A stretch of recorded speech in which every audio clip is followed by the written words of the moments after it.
સુરત શહેર કોંગ્રેસમાં જૂથવાદ ખુલ્લેઆમ સામે આવ્યો છે। એક જ દિવસે અને એક જ સમયે કોંગ્રેસના બે અલગ અલગ કાર્યક્રમો યોજાતા રાજકીય વર્તુળોમાં ચર્ચા જાગી છે। સુરત શહેર અને જિલ્લા કોંગ્રેસમાં આંતરિક મતભેદ હવે જાહેર મંચ પર દેખાવા લાગ્યા છે। એક તરફ ભટાર સ્થિત કાપડિયાવાડી ખાતે નારાજ કોંગ્રેસીઓ દ્વારા નવનિર્માણ અભિયાન અંતર્ગત સંમેલન યોજાયું હતું। આ કાર્યક્રમ કાર્યકારી પ્રમુખ ઇન્દ્રવદનસિંહ ગોહિલની આગેવાનીમાં યોજાયો હતો અને બીજી તરફ કતારગામ ખાતે શહેર કોંગ્રેસ દ્વારા સમીક્ષા બેઠકનું આયોજન કરવામાં આવ્યું હતું। આ બેઠક શહેર કોંગ્રેસ પ્રમુખ વિપુલ ઉદનાવાલાની આગેવાનીમાં યોજાઈ હતી। એક જ દિવસ અને એક જ સમયે બે અલગ અલગ કાર્યક્રમો યોજાતા કોંગ્રેસમાં બધું બરાબર નથી એવી ચર્ચા તેજ બની છે। બંને જૂથોએ અલગ અલગ સ્થળે કાર્યક્રમ યોજી શક્તિ પ્રદર્શન કરવાનો પ્રયાસ કર્યો હોવાનું રાજકીય વર્તુળોમાં માનવામાં આવી રહ્યું છે।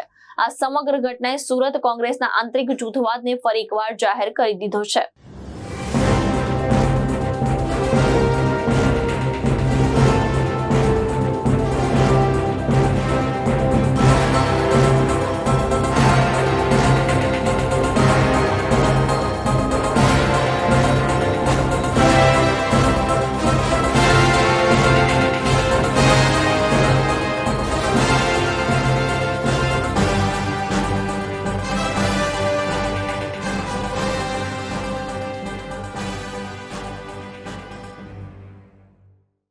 ભાવેશ ઉપાધ્યાય, દ્રષ્ટિકોણ ન્યૂઝ, સુરત।